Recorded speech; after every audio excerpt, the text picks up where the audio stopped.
Hello, my name's Irrelevant, and welcome to another broadcast day.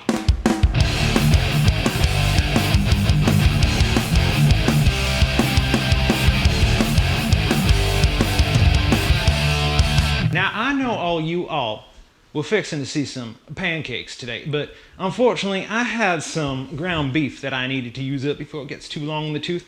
And sometimes my go-to to use up some ground beef is to just mix it in with some vegetable garden chili.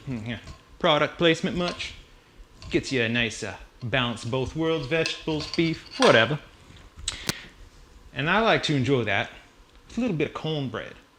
Key term, a little bit of cornbread. Now, let's take a moment here to talk about cornbread. One of the biggest problems with cornbread is you go on to them interwebs and you look up a recipe and you make that recipe and you end up with this big damn loaf that can feed an army, but you're only one dude. What do you do with that? The stuff doesn't age well, you know. After a while, after a couple days, it's all dry and crunchy and stale and you gotta preheat it and slather it with butter, but it's still not the same. Oven's ready. Oh, oven, you completely derailed my dialogue. Sometimes I just want to enjoy a little bit of cornbread with my chili. I don't want to be choking that down all week long. So here is what we are gonna do. We're gonna take this little bowl right here and we're gonna put in a quarter cup of meal. Cornmeal, that is, if you didn't already figure that out. And a quarter cup of flour. Yeah, it looks like there's a half cup in there already.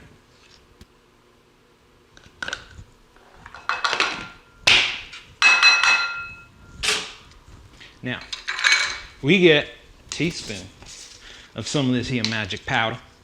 Y'all know what I'm talking about. The bacon sauce. Baking powder. And then we want ourselves a tablespoon of sugar. Ah, fuck. I do enjoy me some brown sugar in this recipe, but one of the biggest problems with brown sugar is the damn stuff always goes hard. You're one guy, you can't use it up fast enough, it gets all solid. All right, fuck that then. We're gonna improvise. I'll show you in a minute. Now, we're gonna grab ourselves a whisk. I usually use a whisk for this recipe. We're going to combine those dry ingredients, just like that. Usually the sugar would be in there. You can use white sugar. White sugar is just going to work just fine. And now it's time for the wet ingredients. Now let's see here. I'm going to compensate. I'm going to improvise. Adapt. Are we MacGyver? Or are we that guy who drinks piss? I don't know. But either way, let's try ourselves some maple. Now I'm gonna look at that. I got some pretty good spatial skills, right? Just gonna, oh geez, that's gonna be plenty right there. You gotta get some little bit of sugar sweetener. Otherwise, moving forward, you got yourself a quarter cup of milk.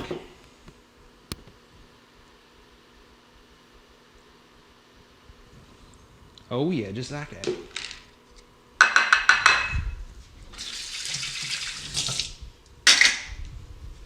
And now there's the secret ingredient. You see, usually a recipe of this nature asks for some egg, right? Now this is a quarter batch of a full recipe, and the full recipe calls for 2 eggs. So I implore you folks, how do you half an egg? I'm not about to go waste an egg just every time I want some cornbread. So actually my friend Kelly helped me figure this out, and she recommended mayonnaise. That's right, that's the secret ingredient right there. It's going to give it a little bit of that southern spice. You see, mayonnaise is made mostly of egg. Apparently it's 3 tablespoons of mayonnaise per every 1 egg. Now we need a half an egg, so that's 1.5 tablespoons of mayonnaise. So I just get a nice sloppy heap like that and just toss that right in. There's very few things that I actually use mayonnaise for, but I really don't mind the stuff.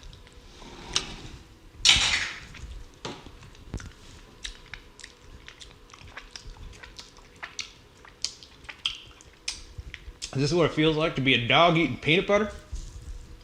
Didn't expect that. And now, we're gonna combine that. No secret here. Just stir in that beautiful bean footage.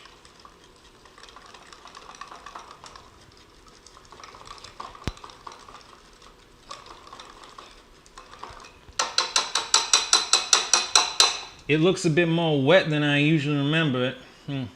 That's what she says. If it tastes good right off the whiskey, no, you got it right. Now, right here, I have an Anchor glass. It says 4 cups, 1 quart, 946 milliliters, 6 inches. That's going to give you an idea of the scale of bakeware you're going to need. Now, unfortunately, one of the problems with the recipes that I'm fixing to show you people... Yeah, fuck, Hockey Night in Canada just fired my ass. Now, one of the things about the recipes that I'm fixing to show y'all, is that it sometimes requires specialty bakeware. When you're trying to make mini batches for one person, I've actually made a point to go out and buy mini bakeware. It's like I'm that mad scientist girl with the purple hair from the new She-Ra cartoon, just all like, oh, tiny food, which is a sentiment I can relate to, being a mad scientist myself, when you might otherwise be living a somewhat sedentary lifestyle, working in your lab all the time. Limiting your intake becomes a matter of survival. Moving right along, we're gonna grab our ass with a knife and we're gonna go get ourselves a little bit of butter. Oh yeah, a little bit of butter, right? Because we gotta butter that dish. We gotta spread it around. We gotta get our fingers all up in there. Get it all moved around. Just be creative. There's no wrong answers. It's just a happy little buttered dish. That should be good enough right about there.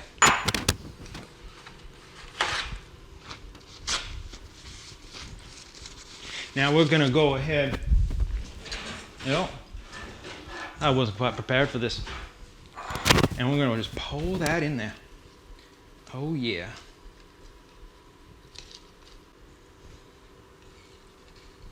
Oh yeah, baby. I'm gonna lick you later. So good. So good. If I get any more into this, I think this video is gonna get flagged for inappropriate content. But now that this is ready, well, almost ready, we got a little free radical here. Get down in there. We just slap it in the oven. Now we're going to go ahead and we're going to bake that 400 for 20 minutes. That's 400 for 20 minutes. Notice how much of a fucking mess I've made too, by the way. Bacon does not have to be sloppy. And now we wait.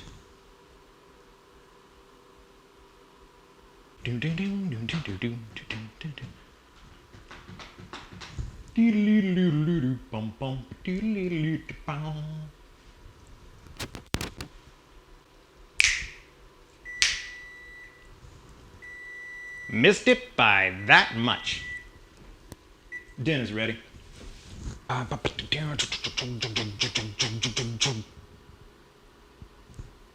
came for the chuggers, and I stayed for the jiggy woogers. Oh shit, we stepped on the cat. 9, 8, 7, 6, 5, 4, 3, 2, 1. Happy fucking New Year.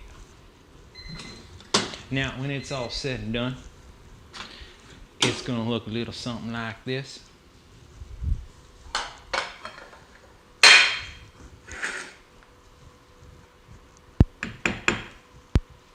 Oh. I might not have used quite enough butter. We're still good though. We're still good. We just have to spot with this guy right now. Oh yeah. A little patchy on the bottom. But that's what I'm talking about right there.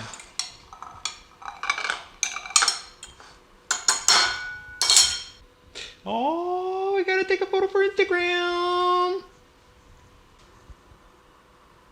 Oh, that looks like Alsace. I don't actually have Instagram. Story post. Real time, motherfuckers. And that, sir, right there is what you get. Look at that. Oh yeah. So good. Now, one of the catches with this recipe is it is using mayo where you would otherwise use eggs. So even though you could theoretically double, triple this, it doesn't loaf well. You know, it doesn't cut well. Now, this is just big enough on an average appetite to feed you and the little lady. Otherwise, if you were one dude with a hearty appetite, it could be just perfect. Maybe I shouldn't be chewing right now. Now, the fact that it doesn't cut well is just fine because it makes it nice and crumbly and just perfect. Just perfect to go with your chili. Oh, nails on the chalkboard, right? And look at that. That is one delicio recipe for you guys. I do hope you enjoy this one, and I know I'm going to enjoy it. Toodaloo. How much does the oven show up on the dialogue? We can't be having a dirty dialogue. If that oven is blowing too hard, that might pose some difficulties for us.